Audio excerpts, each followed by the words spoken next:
Hello students, welcome to online class. In last class we have seen photophysical process. Okay, so there are three types of photophysical processes, that is fluorescence, phosphorescence and chemiluminescence. Okay, so these types of processes can be explained with the help of Jablonski diagram. Okay, in that Jablonski diagram we have to remember these terms, that is S0, that is a singlet state, S1 is singlet excited state, and T is triplet excited state. Singlet ground state, that is denoted by paired antiparallel spin of the electron, and excited singlet state is given by the unpaired antiparallel spin, and triplet state is given by unpaired parallel spin of the electron. Okay, in last class we have seen this, then we have seen the Jablonski diagram also. Okay, this is the Jablonski diagram through which we can explain the phosphorescence and fluorescence. Okay, so first we will see the fluorescence. Okay, this is the diagram of fluorescence process. Here there are certain substances which absorbs the photon of light radiation and excited to higher energy level, and there are certain substances which absorbs the photon of light radiation and excited to higher energy level and immediately comes back to the ground state with the emission of light radiation. So such process is called as fluorescence process. Okay, so this fluorescence, the name is derived from the mineral, that is fluoride. Okay, so which emits this fluoride will emit the visible light on exposure to the UV radiation. Okay, so the absorption of energy by the substances results into the excitation of electrons, followed by immediately jumping back to the lower energy level with the emission of radiation. As a result, what happens? Absorbed energy will be emitted back. Once the exciting radiation here stops, then what happens? Emission of radiation will also stop, so that we can say that fluorescence also stop. In other words, what we can say, the excited molecule could undergo the transition from S1 state to S0 ground state, that is S1, that is singlet excited state to singlet ground state, and such transition is called as fluorescence. Okay, so this phenomena is called as fluorescence. The transition from S1 to S0 is called as fluorescence process. Okay, so here this process is spin allowed transition, means we know the selection rule that we have studied in last class, that is S to S transition is spin allowed transition, but S to T transition is spin forbidden transition. So fluorescence takes place from S1, that is singlet excited state to singlet ground state. So here there is a transition in between S to S, means singlet to singlet transition is there. So this process is spin allowed transition. Okay, so here what happens? The substances fluorescence of exciting radiation, once the exciting radiation is stopped, fluorescence also stopped. Okay, if you stop the supplying of radiation, then what happens? Emission of radiation also stops, right? So the emitted light has a greater wavelength than the incident light. So this emitted light has a greater wavelength than this incident light. Okay, so there are certain substances which shows the fluorescence. Those substances are fluoride, calcium fluoride, quinoline, indole, fluorine, then 8-hydroxyquinoline. There are certain aromatic hydrocarbons also there which shows the fluorescence, that is benzene, naphthalene, anthracene and naphthacene. Okay, so there will be a transition from pi to pi star orbital, means from bonding pi orbital to anti-bonding pi star orbital transition will takes place. Okay, so these are the substances, these certain substances which when exposed to light or certain radiation, they will absorb the energy and immediately starts to re-emitting the energy. Such substances are called as fluorescence substances, and this phenomena is called as fluorescence. Okay, so the fluorescence, it is an instantaneous process. It starts as soon as light is absorbed and stops immediately as the incident light is cut off.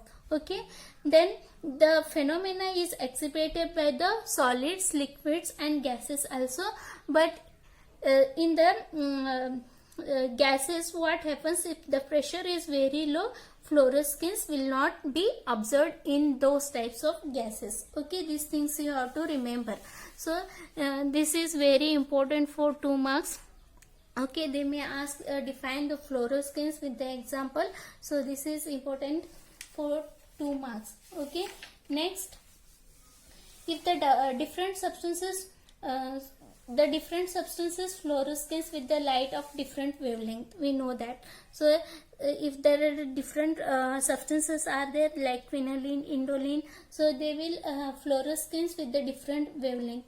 For example, if you take the uranium, that will fluorescence with the green light. Okay, so uranium will emits the green light. Similarly, if you take the chlorophyll, that will emits the red light, and fluorospar, that will emits the blue light. Okay, chlorophyll will emits which light? Red light. Fluorospar, that will emits which light? Blue light.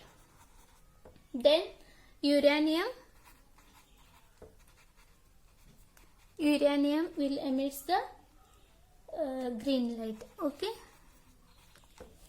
these things you have to remember.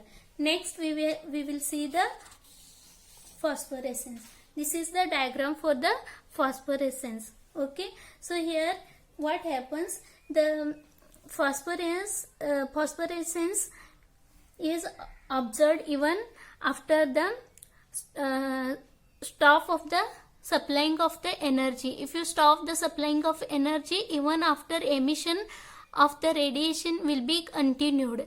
So that is the fluorescence process. Okay, so you have to remember the difference between the fluorescence and phosphorescence. In fluorescence, what happens, so this fluorescence means emission of radiation will stop as soon as the supplying of energy will stop.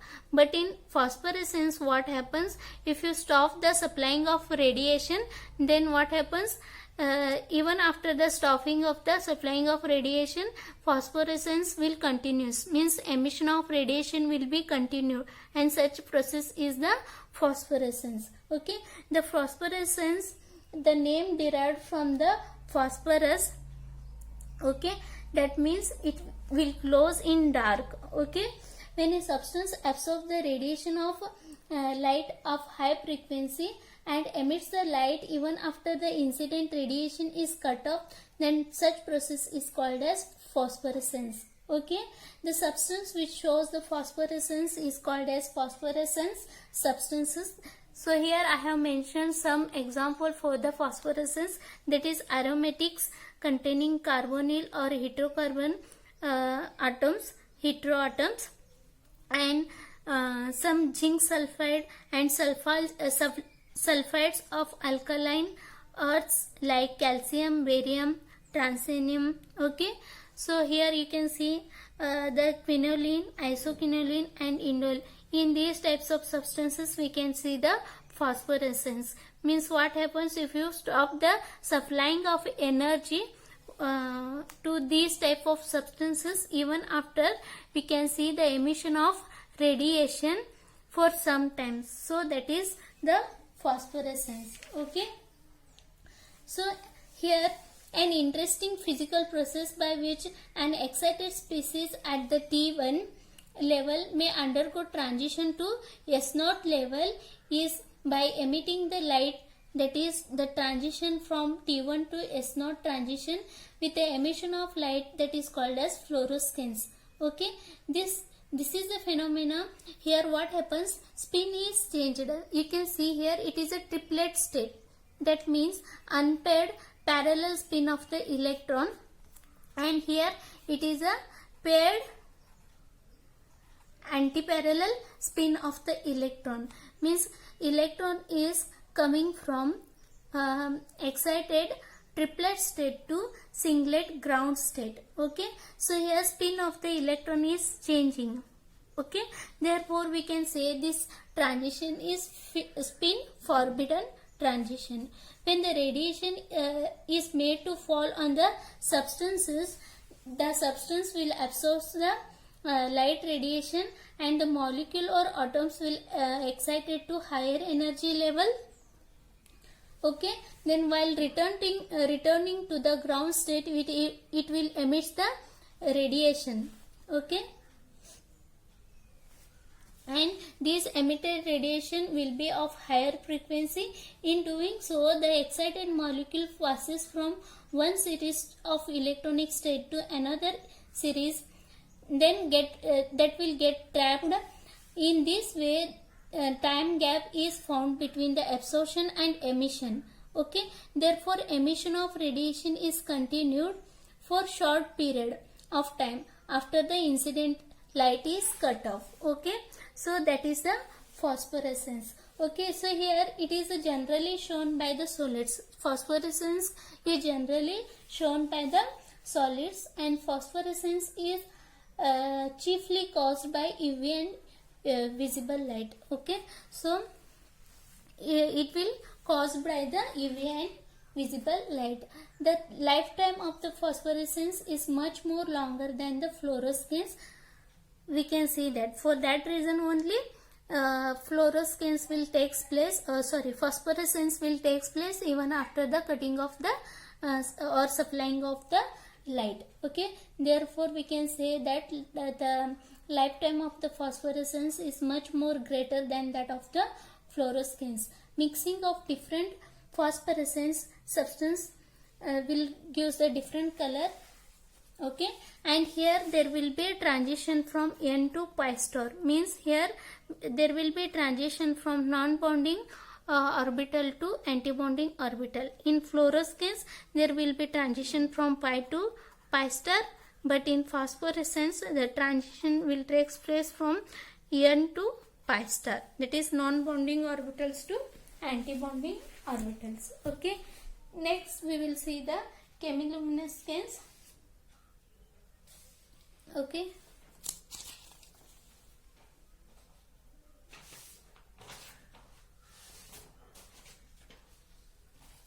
okay, so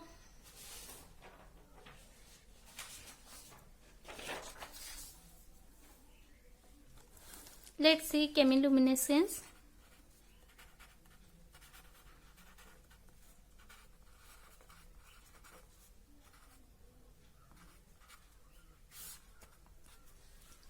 Okay, so some chemical reactions are accompanied by the emission of visible light at the ordinary temperature, and this is the reverse of photochemical reaction. So we know what is photochemical reaction. Some reaction occurs by the absorption of the light radiation, and that is called as photochemical reaction. Means the substances which absorbs the photon of the light radiation, and that will give the product. So that is the photochemical reaction. So in chemiluminescence exactly takes place in reverse process. Means here what happens, there are some chemical reactions, those are accompanied by the emission of visible light in the ordinary temperature. Okay, so the reaction, during this reaction what they will do, they will emit the visible light.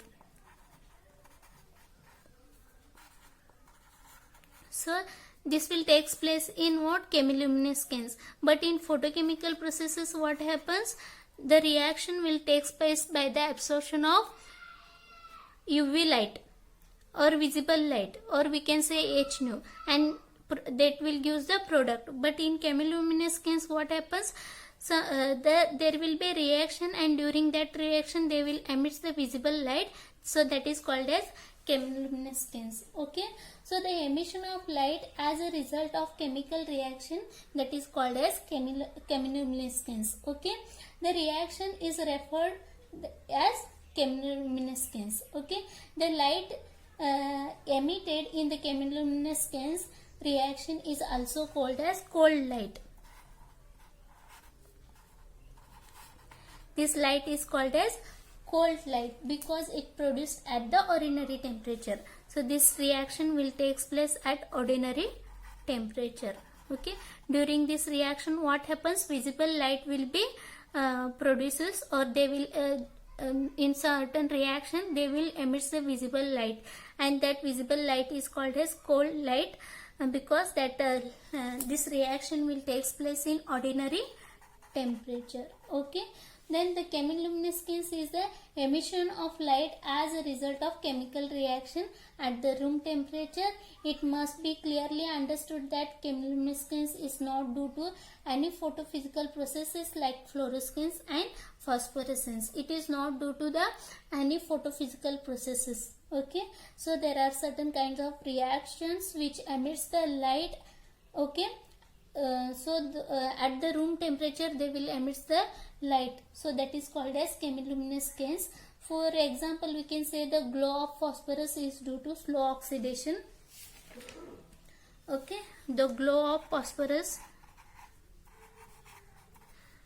is due to chemiluminescence at low temperature.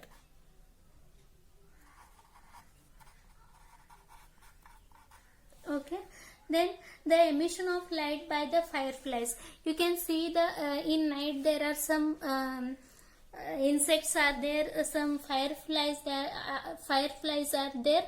They will emit the light. Okay, so we can see in night there are some insects are there which will emit the light while flying. So that is the chemiluminescence process. The emission of light by the fireflies is due to the oxidation of some proteins. So during this emission what happens, there will be oxidation of proteins in those body.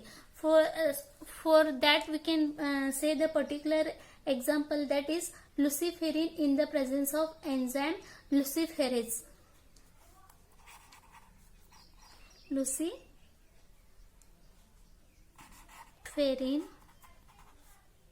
in the presence of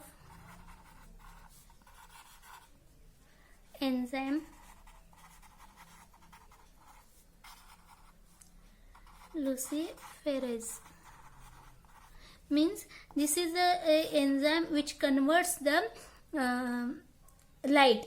During the reaction what happens, they will emit the light, so there will be some kind of oxidation, and these reactions will take place in the insect which are live. So this type of reactions are called as biochemiluminescence also, or bioluminescence also. Okay, so there what happens, emission of light by the fireflies is due to the oxidation of some proteins in the body. And for example, we can take the luciferin in the presence of enzyme luciferase. So this process is called as bioluminescence. Okay, so there are some other examples also, like oxidation of Grignard compound in air or oxygen, that will result in greenish blue luminescence. That is oxidation of what? Grignard reagent. Oxidation of Grignard reagent in the air or oxygen, that will give the greenish blue light or luminescence. Okay, so this is about the chemiluminescence. Okay, so why this chemiluminescence will take place, the cause of chemiluminescence we will see. So this will explained on the basis of quantum theory. So the certain chemical reactions result in the formation of products which are due to the electronic excited state. So the substance will excited. This is a electronic excitation. Okay, due to electronic excitation, chemiluminescence will takes place. This was explained by the quantum theory. Okay, so the certain chemical reaction that will result in the formation of product which are due to the electronic excitation. When these excited products returns to their ground state, or when they returns to normal level, and extra energy is emitted. During this emission, what happens? They will emit the extra energy in the form of visible light or visible radiation. Thus, in this process, chemical energy is converted into light energy. So here in this chemiluminescence, what happens? Reaction will takes place. Reaction means there will be a chemical reaction, and those are giving the visible light. Means here what happens? Chemical energy will be converting into light energy. Okay, and bioluminescence is the production and emission of light by the living organism. Hence, it is called as bioluminescence. Example for this, you can use the fireflies. Okay. So next we will see the photosensitization. Okay. So photosensitization was discovered by Frank and Corio in 1922. Frank and Corio in 1922. Okay. So what happens? There are certain reactions which are not sensitive to the light, but those reactions are made sensitive by adding certain substances to those reactions. Okay, then what happens? Those certain substances will emit the light radiation, and they will transfer that light to the reactant. Then what happens? Those reactant will absorb that light energy, and that will excited to higher energy level, and that will give the product. So here the substance which is used in the reaction, that is called as photosensitizer. Okay, so means what happens? There are certain reaction, though they are not sensitive to the light, are made sensitive by the presence of, or by the adding some small quantity of other substance which are sensitive to the photon, or which are sensitive to the light radiation. That foreign substances can absorb the light radiation, and that will stimulate the reaction without taking part in the reaction. Okay, the substance after absorbing the light, that will induces the photochemical reaction without undergoing the chemical reaction, that is called as photosensitizer. This phenomena is called as photosensitizer. Photosensitization. Suppose here D is the photosensitizer, and there are certain reaction which are non-sensitive to the photochemical reaction. Those reactions are made sensitive to the photochemical reaction by the addition of some photosensitizer. Means these photosensitizer will stimulate the reactions. Okay, so here what happens? Those photosensitizer will absorb the light radiation, and that will stimulate the reaction by transferring its energy to the reactant without taking part in the chemical reaction. This is very important. Those photosensitizer will not take part in the photochemical reaction, and they will transfer its energy to the reactant. That reactant will absorb the light radiation and excited to higher energy level, and then they will give back the product. So this process will take place in the photosensitization. In other words, what we can say, photosensitization is a process of exciting the molecule by the transfer of an energy from an excited molecule. Okay, so suppose this is a molecule, so this will transfer its energy to the reactant. Okay, so it is a process of exciting the molecule by the energy transfer from an excited molecule. So this process, a donor molecule, suppose here D is the donor molecule, so this can be explained with the help of this example also. Suppose here D is the donor molecule and A is the acceptor molecule. So D is a donor molecule means what? It is a photosensitizer. Okay, so this donor molecule will absorb the photon of light radiation and it will excited to higher energy level. Okay, so this excited molecule will transfer its energy to the acceptor molecule, or we can say the reactant molecule. Then this reactant molecule will absorb the energy and that will excited to higher energy level, and then that will give the product. Okay, so this process will take place in the photosensitization. The excited donor molecule then transfer its energy to the acceptor molecule A in the ground state in order to excite it. Then reaction will take place. Okay, so photosensitizer may be in atomic condition or they may be in molecular condition. Okay, the atomic sensitizer example we can give as mercury, cadmium and zinc, and molecular sensitizer that we can say that is a benzophenomena and SO2. Okay, so these are the photosensitizer which causes the photosensitization without taking part in the reaction. Okay, so there are some examples of photosensitization reaction. We can see this, the reaction between the hydrogen and oxygen. Okay, so this is the reaction in the photosensitization.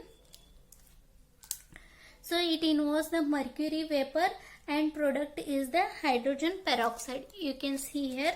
So here what happens, mercury, that is a photosensitizer, it will absorb the photon of light radiation and it will excite it to higher energy level, that is Hg star. Okay, that we can say as primary absorption. Okay, so this excited mercury will transfer its energy to the hydrogen molecule.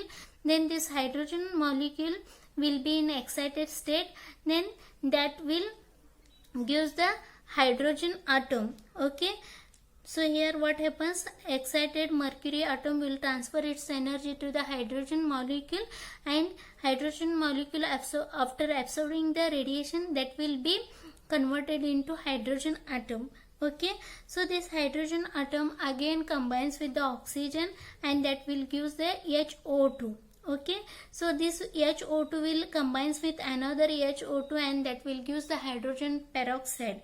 Okay, suppose this HO2 will combines with H2, then that will give again one more hydrogen peroxide. In this way there will be formation of hydrogen peroxide. Large number of hydrogen peroxide molecules will be formed by this type of reaction, and such type of reaction that is called as chain reaction. Okay, then hydrogen peroxide may either be isolated as such or further that will be decomposed to form the water in the oxygen. So here hydrogen peroxide, that will, suppose it will decompose, then that will give the water and oxygen molecule. Like this, one more example we can see. We have we know all the example of chlorophyll. Okay, that is photosynthesis.